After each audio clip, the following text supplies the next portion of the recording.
Hi, everyone, and welcome to the Illustration Department podcast. My name is Giuseppe Castellano.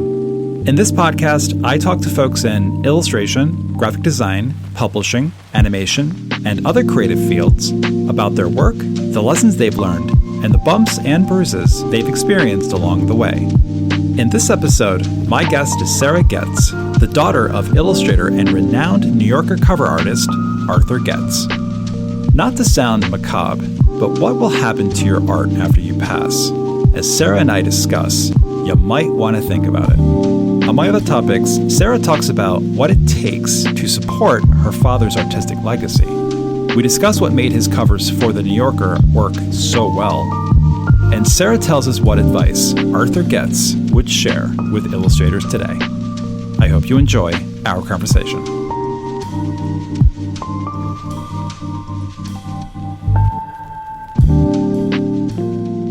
You're the second person that I've tried this new platform with, and the first time he sounded great.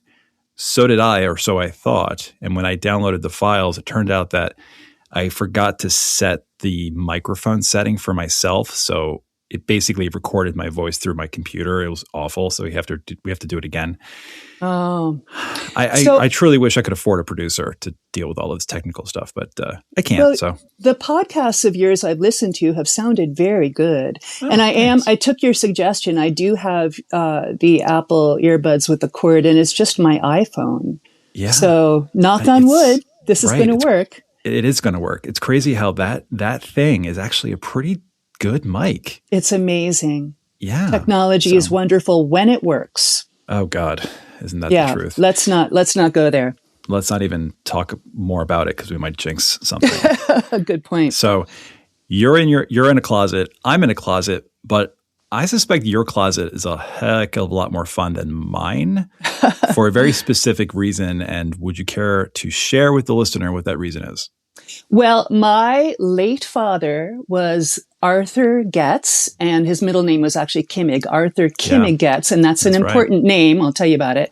And he's best known as the most prolific cover artist of the New Yorker magazine in the 20th century. Oh, yeah. In the 20th century, yes. So he was well known as an illustrator, but he also at the same time had a very vibrant fine art career. And he wrote and illustrated children's books, and he did etchings, and he taught art. So I'm actually in a room in my house where I've kept much of his work, because I won't begin to describe what art storage costs like. So like to my right, I have original New Yorker covers, and to my left, I have cityscapes from the 1950s. And in front of me, I have a row of landscape paintings. And I'll stop there. I'm just giving you sort of the lay of the land. Oh, yeah. No, we'll get into all of that. And by comparison, to my left, I see my clothing. And to my right, I see my wife's clothing. And in front of me is my computer and my coffee. Well, and that's about it. So, hey, whatever it takes. Whatever it takes, seriously. This is the only room in my house that has good acoustics. Room. And there are other places I could record this, but the air conditioner is too loud. You can and there's all these little, houses make noises, and this room is the quietest. So that's why I'm in here. Clothing generally doesn't make noise. Yeah. It does not. Ooh, unless it's possessed. But yes. Let's not go there either. We're not there either. Yeah. Feel free to take about half of what's in that closet and just send it to me. I assume that, it's a burden. And I will carry that burden for you gladly. Well, thank you. You think I'm kidding? No, I am kidding. Well, you're kidding, but you actually, and this is something that we should probably talk about, is I have had many years to think about the ramifications of being the child of an artist when the artist passes away without a clear path for their body of work. Yeah. And it's a whole can of worms. It's a whole can of worms. And I have a lot of opinions about it. So that's something that just never occurred to me. But the minute you said it, it made total sense to me, is that you can't just rent a storage unit and throw all your stuff in there and call it a day, right? There's insurance. Yes. It's more costly to store art versus, boxes full of, I don't know, brandy snifters or whatever the heck. Yes, it's true.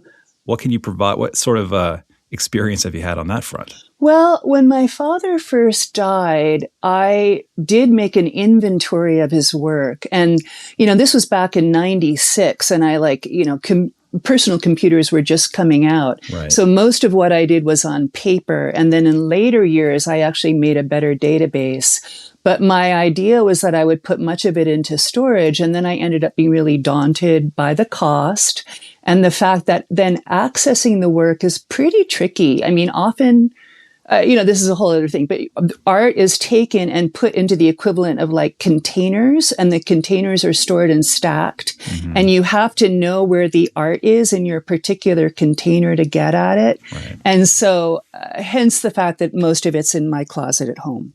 Wow. Yeah. Your father, Arthur Kimmig Getz, was born on May 17th, 1913 in Passaic, New Jersey. He's a Taurus. Yes. Like me. Yes. So he's in good company. Is. I'm kidding. Uh-huh.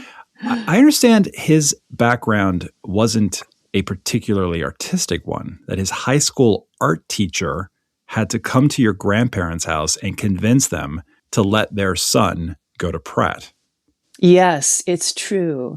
And, I don't know her name. I probably could look that up, but she deserves some praise because I don't think without that, he would have been permitted to go. His family, it's complex. His grandfather was a baker who in later years became a banker. So there was a moderate amount of financial stability. Right. His father worked at let me get this right, the Patterson Parchment Paper Company. And he was a clerk there. Yeah, right. Say that 10 times fast. Yeah. So my father did not come from a background in which the arts were really a thing. And it was quite a foreign concept that their kid would go off to art school. So he got lucky. He also, the art teacher, I believe, escorted him to Pratt when he applied. Wow. And my father got a full scholarship. Mm-hmm. So there were a number of wonderful incidences that got him there. Yeah. And he graduated with honors. Yes. So that's a flex. Yes. Nice job. By the time World War II came around, your father was already working as an illustrator. He had graduated from Pratt. His first cover for the New Yorker was published in 1938.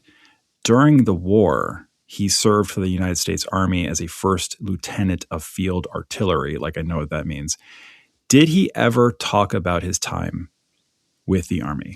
Yes, he did. I know about it in several ways. One is that toward the end of the war, he was stationed in the Philippine Islands. Mm-hmm. And somehow he got the time to make this amazing mural.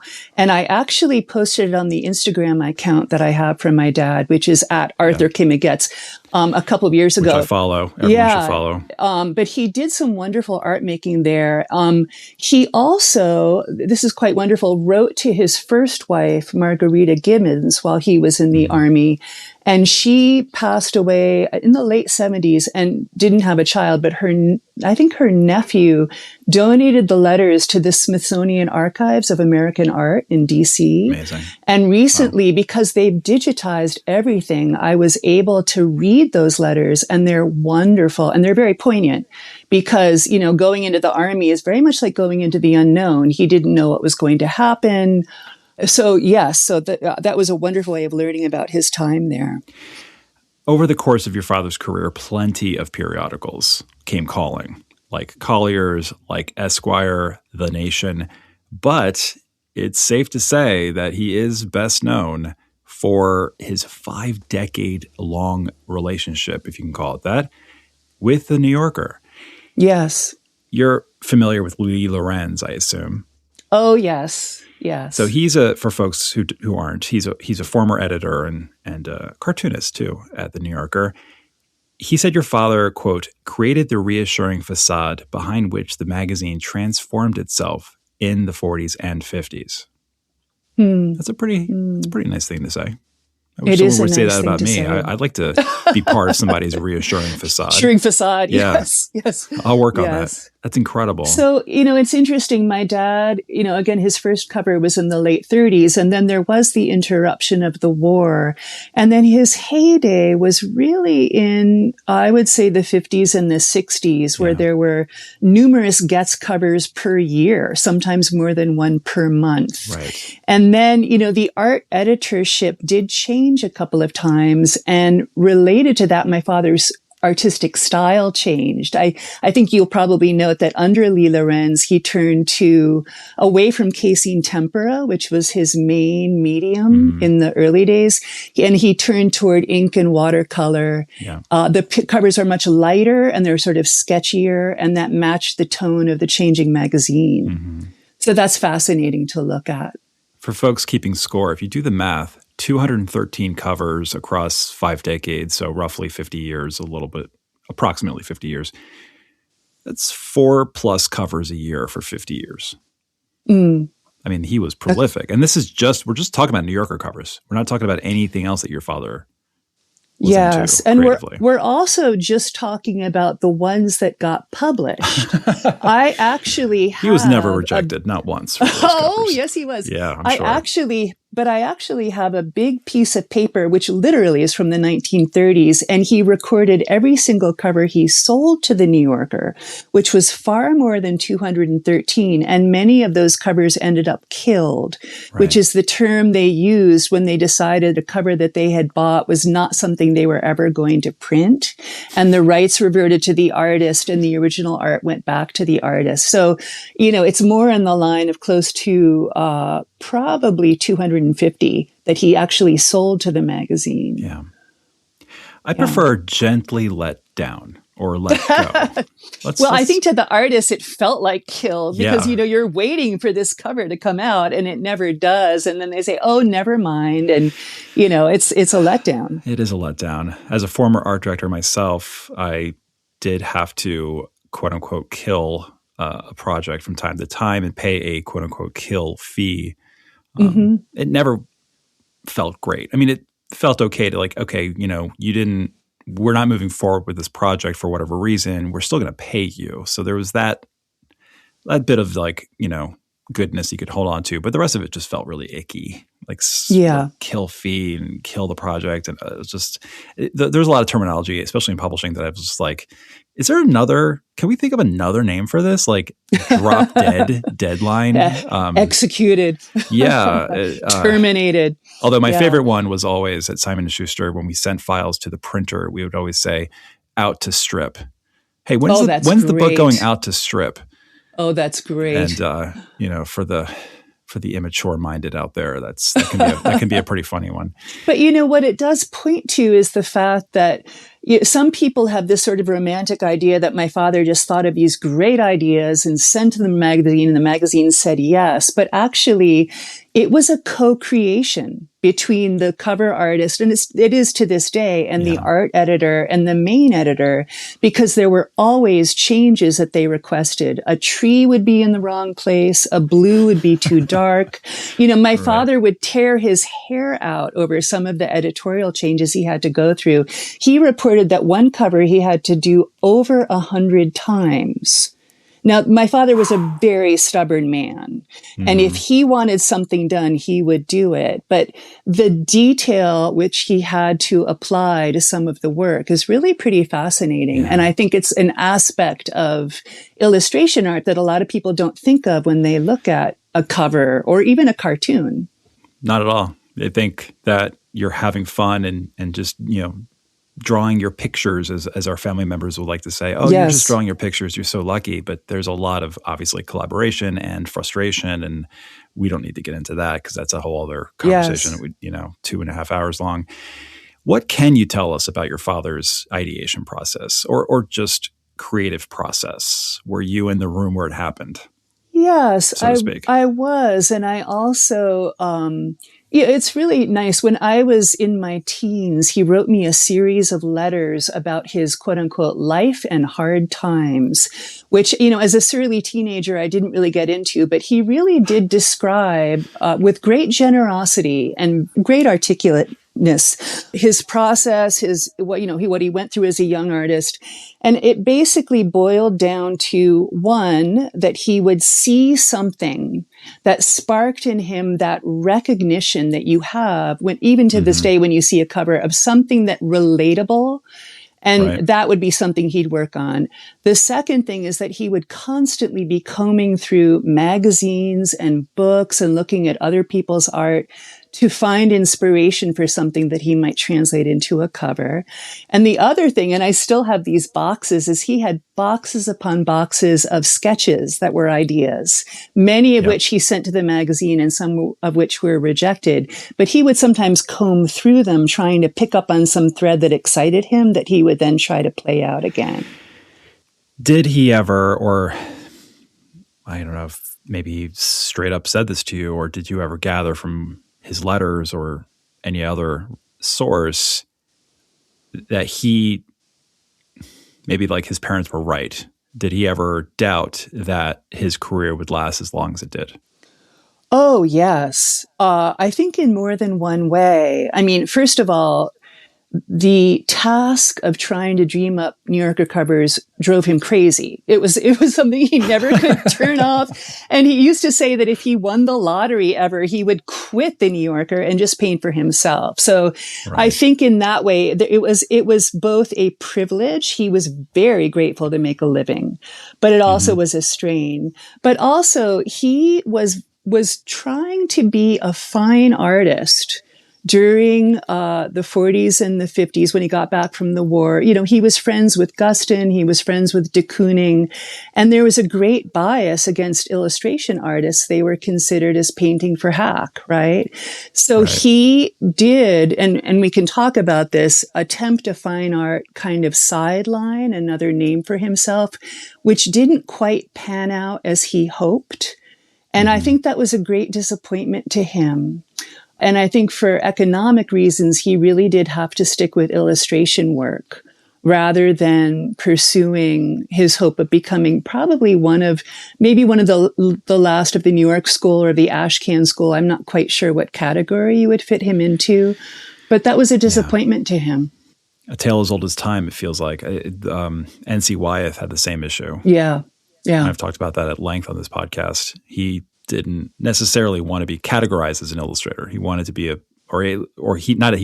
he thought of himself as more of an artist, a fine artist, than an illustrator. And there was always a tension between those two terms, those two sort of descriptions of what he did. And it sounds like your father was feeling the same way. Yes. And this relates to his middle name, which actually was his mother's maiden name, Kimmig. Ooh, thank you for bringing that back in. I did not have, I'm making notes as you're saying, let's talk about that later. I'm making notes. I missed that one. Go ahead. Yeah. So when he got picked up by the Babcock Galleries, and the director at the time, which I think it was Michael St. Clair, didn't want my father exhibiting, this is fine art I'm talking about, under the name Getz, because he thought that the bias against him as a known illustration artist would kill any chance he had of being taken seriously. So my father put out a body of work that he signed with his middle name, Kimmig. It was a great exhibit. I think it was called Night. It's these beautiful cityscapes, and Moses Sawyer actually wrote the essay for it, the little blurb in the pamphlet. And then many of those paintings were sold, and they're out there in the world signed by this Kimmig guy. And I don't think anybody's necessarily traced it back to Getz. And the ones that didn't sell, he also signed with the name Getz. So I have numerous cityscapes that are double signed, both Kimmig and Getz. Have you worked on or put any thought to where this work will ultimately go?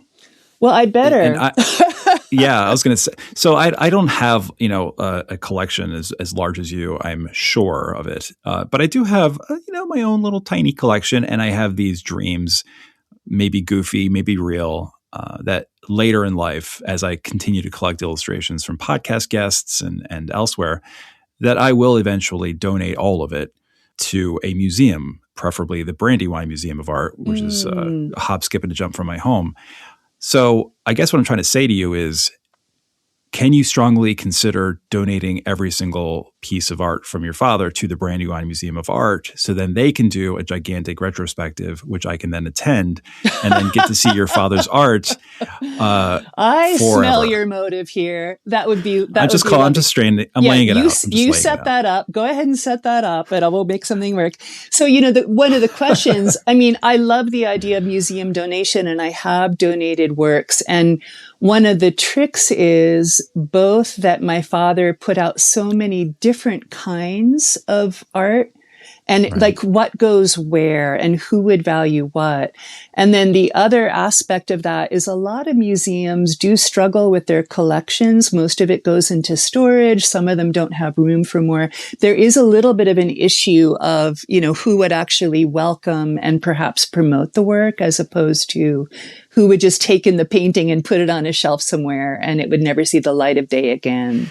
The curator of the Brandywine is Amanda Burden, and she's been Didn't you do it? Yes, I think I heard that podcast. It was wonderful. Oh, yeah. We're buddies. Yeah. I promise you she would jump at a chance for this. Well, that would be great. And I'm being very selfish, obviously. I mean, it can be maybe the Society of Illustrators, because obviously it's in New York and so on and so forth.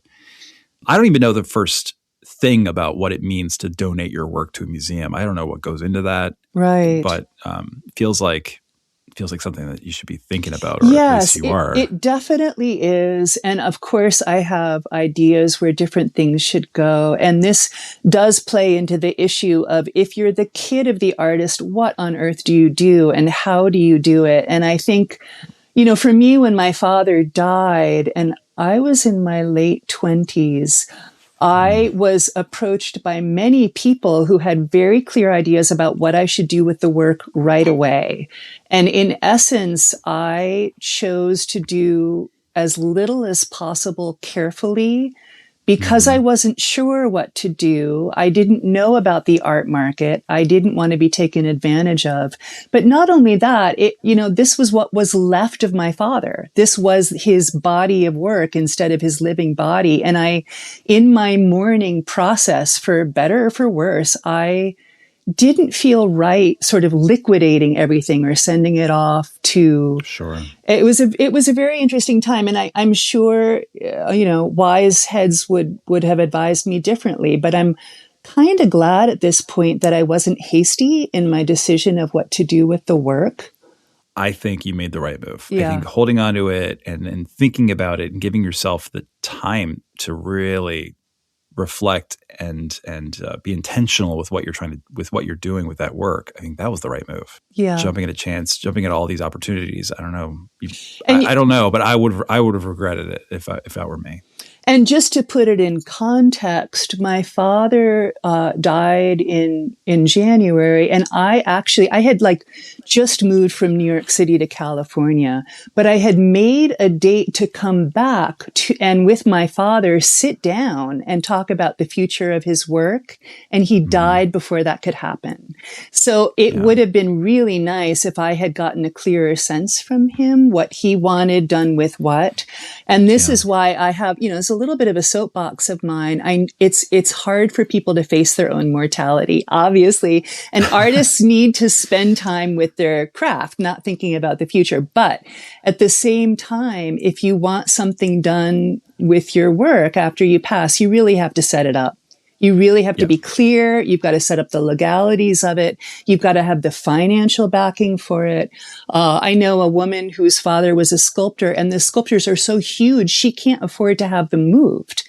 It would take, cranes and trucks and, little things like that, which you don't often think about. That's my particular line. Are you familiar with the illustrator Robert Weaver by any chance? I know the name. Another editorial illustrator, educator, mostly at SVA. I spoke with his daughter, Antonia, and we talked basically about this. What did she do? What is she doing with her father's artistic legacy? I might connect the two of you. I'll give you her email, and then if you want to reach out to her if you have any questions. A support group is in order. Because it's at once this amazing treasure trove. It can have financial benefits. I'm not trying to say it's all a burden, but at the same time, it's quite a responsibility. And it's quite a thing. And if there are any publishers listening to this, let's get on that retrospective book, shall we? I tried, I did try in the late 90s and then again in the early 2000s and was not successful, but it's something that I will try again from time to time. I can even see it, Getz, the complete covers, right? Done. And a book of all 213 and then, a couple of, commentaries by this artist or that artist. I mean, sure. Hello out there. All right. Publishing world. Hey, Chronicle, if you're listening, get on that right away. This podcast is produced by the Illustration Department, a global leader in online education for illustrators. Visit illustrationdept.com for offerings like mentorships and portfolio reviews, testimonials, our alumni showcase, our best-selling Substack, and more. That's illustrationdept.com. And now, back to our conversation. I aspire to be the kind of man that you described your father to be. Frugal, practical, liberal. Very liberal. Grounded, well-versed in artists, well-versed in art history. And apparently he knew his way around the dance floor? Yes. So his first wife had been a dancer. Okay. Margarita Gibbons. And this is a whole fascinating aspect of my father's life. She was a ballerina with what was the Metropolitan Opera Corps de Ballet. They had one. And she retired early. She became a modern painter and a very interesting one. You should Google her. Her work's very interesting. Okay. But her first husband was Camilo Egas from Ecuador, the muralist. And it said that she actually brought him to America. So she was a very sophisticated person. She knew dancers. She knew Helen Tamiris and Daniel Nagrin. She was close friends with them. She was close friends with Ida Sawyer, Moses Sawyer's wife. So she was in this sort of niche of sophistication in the dance world, the art world that I think my father learned a lot from. Mm-hmm. Like, I'm pretty versed, which is the name of my next book, by the way, pretty, period, versed, period. In artists, there are plenty of them out there, past and present, whose work instantly unlocks in me a sense of, it's going to sound hokey a little bit, I don't know, a sense of serenity, a sense of place. Like, I feel like when I see your father's work, like I've arrived home after being away for too long. And there are very few artists who do that for me. Beatrix Potter certainly does that for me. Howard Pyle, John Singer Sargent, Arthur Getz. I love that. Thank you. That's great. Particularly his the cityscapes. Yes. And even the one that the Long Island Sound, or there was one where I can't remember when it was done, but it was sort of like a lawn, someone's backyard in a house, and this like beautiful lighting. It might have been on Long Island or something.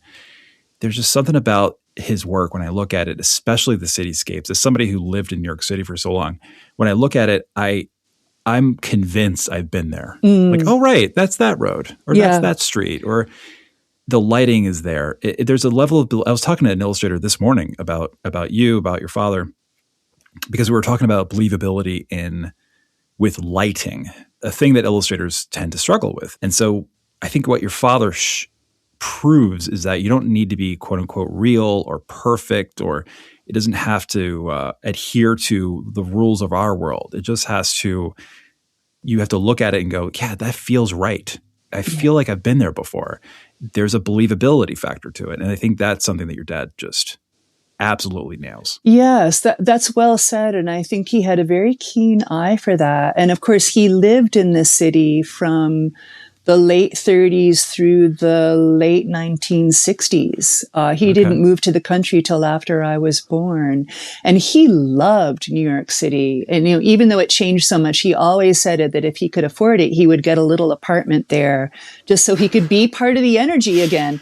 But he Same, Arthur. Same. Yes. And I see that in his covers too. The Empire State Building cover. There's a couple of night covers. There's this there's this one that's at night, yes, and it's raining. Yes. Oh God, it's so beautiful. Yeah. So those were things he loved to paint. Though I will say, I just want to interject based on what you just said. When I was a kid, and you have to remember, I'm not an artist myself, nor an art historian, but when I was a kid, I was a little bit disappointed in my father's art because the coolest people in the world to me were the cartoonists, not the cover artists. I thought they were so stodgy. When I saw the New Yorker, I, of course, immediately went to the cartoons. So I was never really someone who considered his work to be that hip. And I think that even within the arena of the New Yorker world and all the artists, the cartoonists, they used to have a lunch and things like that. He was never one of like the in crowd. He was always a little bit on the outside. And I think that was both his personality and maybe perhaps because his work veered a little more toward realism and he was old school. Yeah. So I just wanted to throw that in.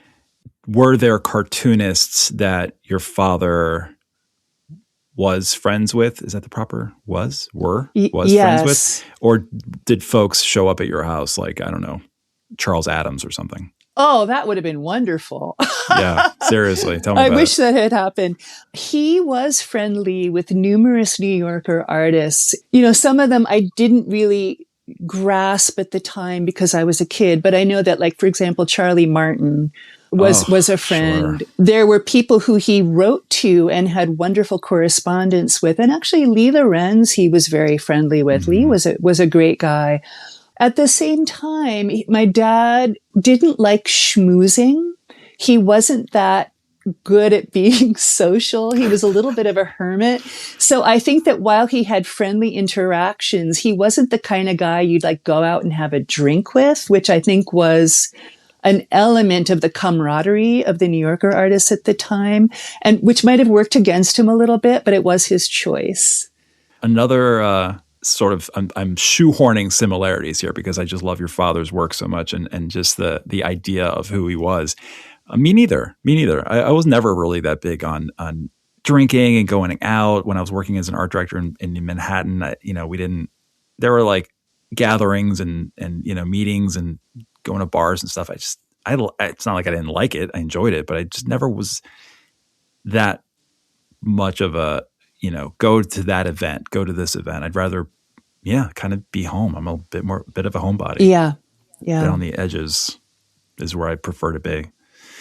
Yeah. I was trying to write something more poetic and smarter and I just decided, you know what, I'm just going to shoot from the hip and explain what it feels like to look at your dad's work and not try to, I don't know, outdo John Updike or Lee Lorenz and describing your dad's work. But I think what Lee Lorenz said sort of encapsulates it perfectly. He basically said, regardless of the subject matter, whether it's Manhattan or some apple orchard in New England, he referred to your dad's work as a sort of a celebration or joy of painting itself. Yes. Like he was a great painter, period. Yes. And one of the fun things I get to see having so much of his work is he would play with a palette, a theme, maybe an image in both his New Yorker related work as well simultaneously in like oil on canvas. He would try to work out something in both arenas. And that's really fun to see that he had the versatility to take something that was maybe fine art-ish and be like, well, if I tweak this and that, it could be a New Yorker cover. And he made it work. There's another quote from Lee Lorenz, which I thought was really funny, which kind of ties back into the legacy of your father's work as it stands at the moment. Toward the end of your dad's life, he said to Lee Lorenz that he was getting more for his work from collectors than he ever got from the New Yorker. And when Lee Lorenz asked, well, how much more? He said, more than the New Yorker could afford to pay me. That's so which my I thought dad. was really charming. That's so my dad. Yeah. I mean, he had a love-hate relationship with the magazine, as I think anybody within its stable ended up having, that it was both this incredible gift and financial boon and sort of made his name. And at the same time, it was not necessarily a simple thing. Yeah. Being an illustration artist. Yeah. I will say, okay, so I've been basically fanboying your dad for about 35 minutes or so. I will say, with all due respect, you said that he did do children's books. Yes, he did. Around the time of your birth / childhood. Yes. It was a thing. I think in the 1970s, numerous New Yorker people did children's books, and my dad kind of got on the bandwagon. And actually, my late mother, wrote a book and my father illustrated it. I think that was the first one, called Jennifer's Walk. And I'm Jennifer. So if you look up that book online and you see the pictures, that was me as a little girl. I think that was his first foray into children's books. And then Hamilton Duck and Hamilton Duck Springtime Story and Humphrey the Dancing Pig. He had several. Mr. Goat's Bad Good Idea. Mr. Goat's Bad Good Idea. Yeah. Yeah. I love that title. They're very, very fun. Yeah. They're very, very fun, those books. Someone forced me to not like something about your dad's body of work, it would be his children's book illustration. I hate to say it. I'm not a fan. And what do you not like about it? Comparing it to not just his New Yorker covers, but just his editorial, let's just say his editorial work, including his New Yorker covers. There was something about those covers, his editorial stuff, his fine art, that looked to me like he felt more free to just do the thing he wanted to do, whatever it was he was depicting. When I looked at his children's book illustrations, there seemed to me, now it could be, this is just a feeling, a reaction, I don't have any scientific data to back any of this up.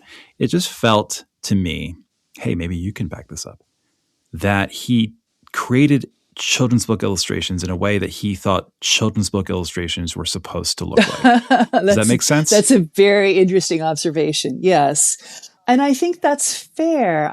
He had no background in children's book illustration or children. I mean, I was born when he was in his late 50s. I was planned, but at the same time, it was a bit of a shock for him to deal with parenthood all of a sudden. Yeah. And I actually, to be fair to my father, I agree in that I see also some derivativeness with someone like Steig or, other people who went on to do children's books well. I don't know. I don't know how comfortable it made him. And I will also put this spin on it that it was around the time he was doing children's book that he and my mom divorced. So he was going through some emotional challenges at the time, and he had to move, and, there was all this custody stuff with me. And I almost can feel that in some of his work. There was a sadness. And so there we go. Yeah. Is this in Sharon, Connecticut? Is this at that time? Yes, that's right. Yeah. And again, all due respect. I mean, are you kidding me? If someone had said to me, hey, I found an original piece of art from his children's book, I don't know, Humphrey the Dancing Pig, I would take it, frame it, and hang it proudly in the center of my bedroom so I could stare at it every single day. Well, I mean, the punchline is he did not pursue that. He put out a couple of books and then, it sort of fizzled out. None of those books were, sold that well. And it was, I think it was Golden Books that I think shut down. You would know more about that than I, but that publishing company is no longer, I'm pretty sure. It's now part of Random House. It's an imprint of Random House. Okay. I was about to ask, when exactly were these books published? Because I don't have that in my notes, but then that would kind of date you a little bit, and I know enough to know. You can date me. I was raised by a mother and two older sisters. I know not to ask a woman when they were born. I was born in 1968, and I have a cheat sheet in front of me. Let's see. Hamilton Duck came out in 72, Hamilton Duck Springtime Story in 74, Tar Beach, which is actually a great one, of New York City, 79, and Humphrey the Dancing Pig was 1980. Okay. And I'm pretty sure that Jennifer's Walk was 73. Yes, 73. All right. Mm-hmm. To be fair to your father, children's book illustration in the 1970s wasn't the greatest. Shots fired at folks. All due respect to everybody who illustrated in the 70s. But it does point to the fact that all of the New Yorker artists were always having to scramble to make a little extra money. I mean, some of them did advertisements, some of them did children's books. I mean, it was rarely enough, to be a successful cartoonist or even a cover artist at the New Yorker that you could sort of depend on that. The income was always iffy. You never knew if the magazine would buy anything else. So it's interesting to me to see how the artists sort of creatively picked up other gigs to make ends meet. Where did your father teach? He taught at the School of Visual Arts for a while, and then he taught at the University of Connecticut. He also taught in Washington. Bulldogs? No, Huskies. Yes, something like that. I'm not into sports myself. And then he taught in Washington, Connecticut. He taught at the Washington Association for over 20 years. And they actually, after he passed, they put on a lovely retrospective of his work that I helped curate. That was very nice. Is there any documentation on your father's teaching philosophy or what he did teach, how he taught, what he said about illustration, color, composition, anything like that? To be specific, I don't think there's any video or writing of it, but I do constantly hear from former students of his who appreciated him and felt that he had championed them. I do hear that pretty constantly, which is lovely to have people reach out, after decades and say, hey, I took a class with your father and blah, blah, blah, and it really changed my life. Yeah. He loved to teach. I think he really loved to encourage young artists. Same. Me too. Yeah. So admittedly, I do take a look at Instagram Reels maybe a little more than I should.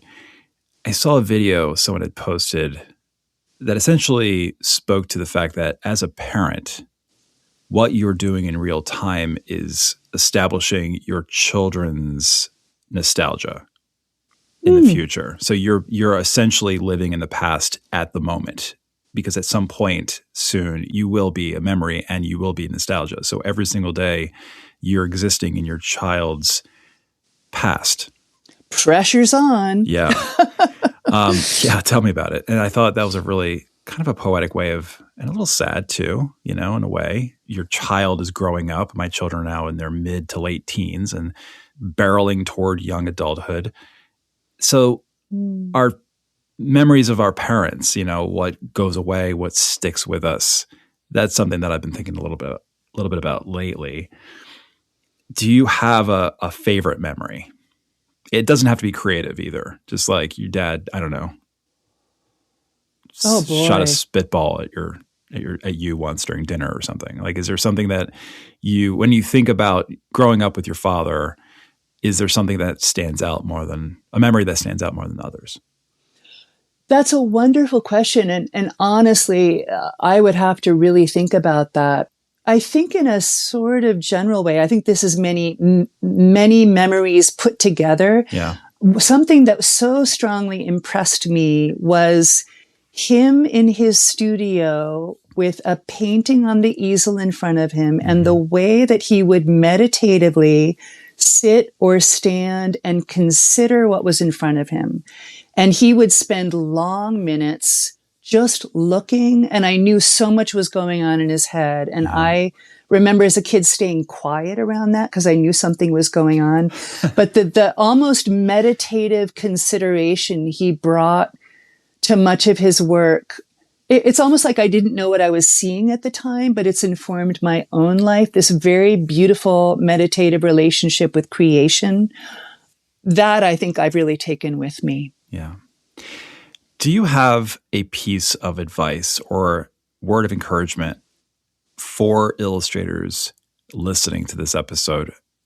Or I'll give you the option, what would your father offer by way of advice or insight or encouragement to illustrators? You can pick either one or both.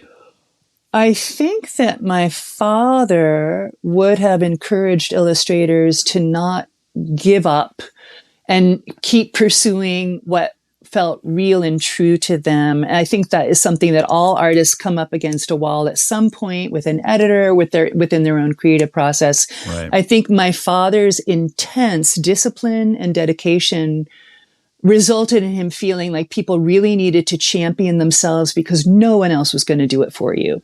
Even if you became successful and somebody bought your painting or whatever it was, if you couldn't champion yourself, you were lost. And then my piece of advice, and here I go again on my soapbox, is to anybody who has a body of work, the consideration of what is going to happen to this when I pass on? Are my heirs equipped to deal with it? And putting that in writing, making it legal, being a little bit thoughtful about it so that I think it's just a sort of moral responsibility in a way.